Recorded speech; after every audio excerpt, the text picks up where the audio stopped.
श्री महाभारत कथा इसमें आदि पर्व एक पुष्पशूल का आज हम दर्शन करेंगे, जिसमें द्रौपदी स्वयंवर की कथा और उनके जन्म की अद्भुत कथा का आज हम दर्शन करेंगे।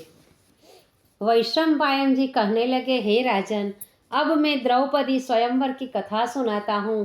पांडवों ने सोचा कि एक ही गांव में अधिक दिन रहने से हमारा भेद खुल सकता है, अतः अब यहाँ से अन्यत्र चलना चाहिए।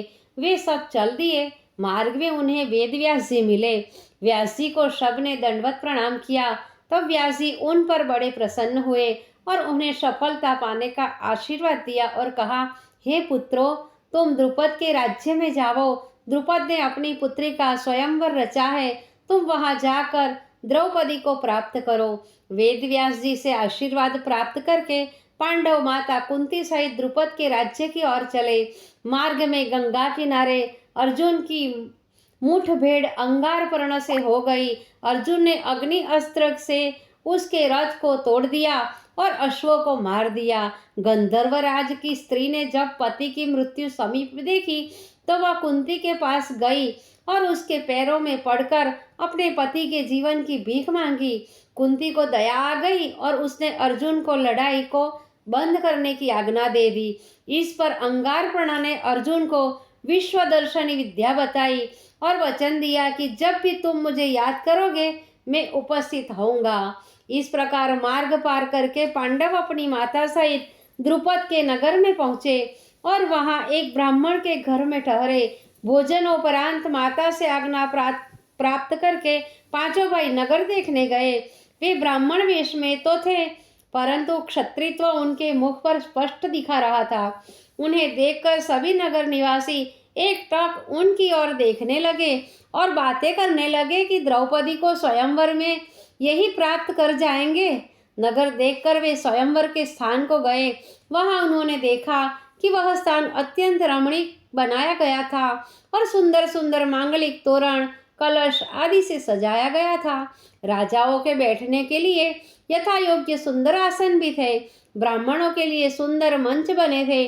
दर्शकों के लिए अलग स्थान थे और ऊपर झरोखों में स्त्रियों को बैठने के लिए भी स्थान था। स्वयंवर में दूर दूर से राजा आए। दुर्योधन भी अपने भाइयों और कर्ण के संग आया। कृष्ण जी, बलदाऊ जी आदि सभी आए। ऋषि मुनि और ब्राह्मण भी उस स्वयंवर को देखने आए।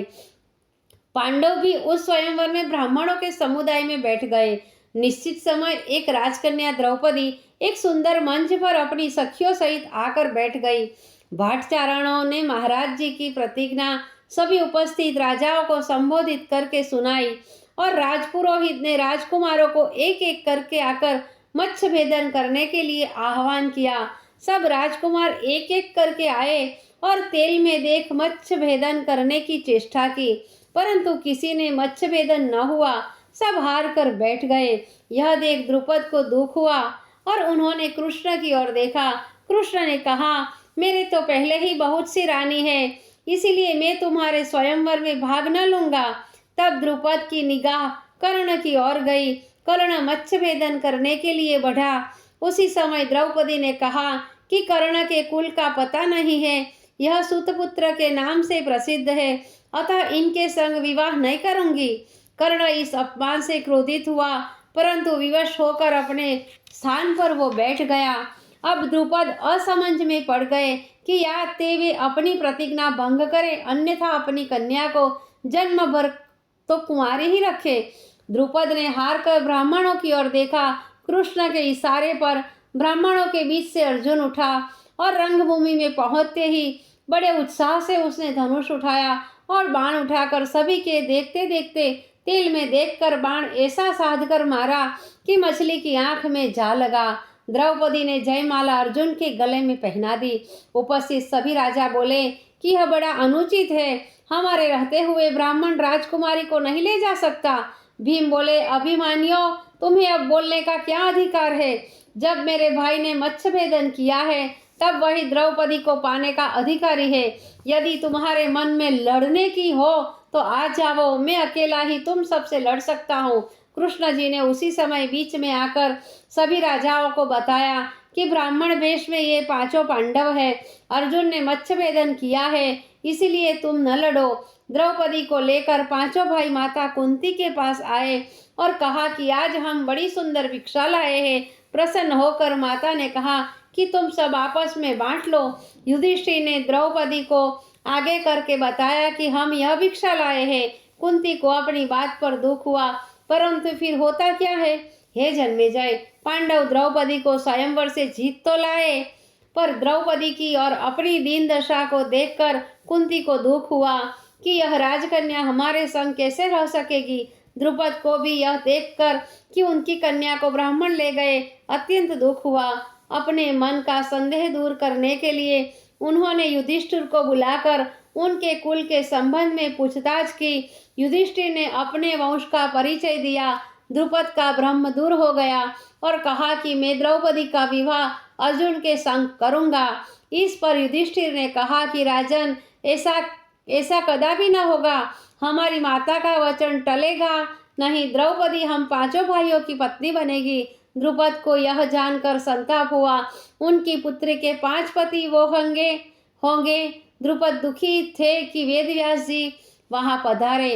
वैशंपायन जी बोले, हे राजन, द्रोण द्वारा पराजित होकर द्रुपद को बहुत क्लेश हुआ। वे अपने पराभव से दुखी हो द्रोणाचार्य से बदला लेने की इच्छा करने लगे। उन्होंने यह चाहा कि उनका पुत्र इतना बली और पराक्रमी हो कि यह द्रोणाचार्य का मान मर्दन करके उचित दंड दे सके। इसी इच्छा से प्रेरित होकर द्रुपद मुनियों के पास गए और उनसे इच्छा पूर्ति के लिए यज्ञ कराने का आग्रह किया। द्रोणाचार्य के शील और चरित्र को जानकर किसी ने उनकी इच्छा को पूर्ण नहीं किया। अंत में राजा द्रुपद को ज्ञात हुआ कि कश्यप गोत्रीय याज और उपयाज महान तपस्वी और स्वाध्यायशील ऋषि बिना भेदभाव के यज्ञ कराने में चतुर है। अतः द्रुपद ने जाकर उनकी सेवा की। अंत में याज ने राजा द्रुपद की प्रार्थना स्वीकार करके यज्ञ कराने की स्वीकृति दे दी। द्रुपद ने याज को पुरोहित बनाकर यज्ञ का अनुष्ठान किया। याज द्वारा कराए गए यज्ञ से एक राजपुरुष निकला। उसका स्वरूप दिव्य था, रंग अग्नि के समान था, शीश पर मुकुट था और शरीर पर कवच था। वह वाचाल होकर इधर उधर घूमने लगा। उसको हठी देखकर ऋषियों ने उसका नाम दृष्टद्युम्न रखा। तदंतर उस यज्ञ कुंड से एक कन्या प्रकटी। वह सर्वांग सुंदरी थी। उसके नेत्र कमल के समान थे। उनका रंग कृष्ण था। बाल श्याम वर्ण के घुंघराले थे। लाल लाल ऊंचे नाक, उन्नत उरोज और भौहें टेढ़ी थी। ऐसा ज्ञात होता मानो कोई देवांगना शरीर धारण करके पृथ्वी पर अवतीर्ण हुई है। उसका कृष्ण वर्ण होने के कारण उसका नाम कृष्णा पड़ा।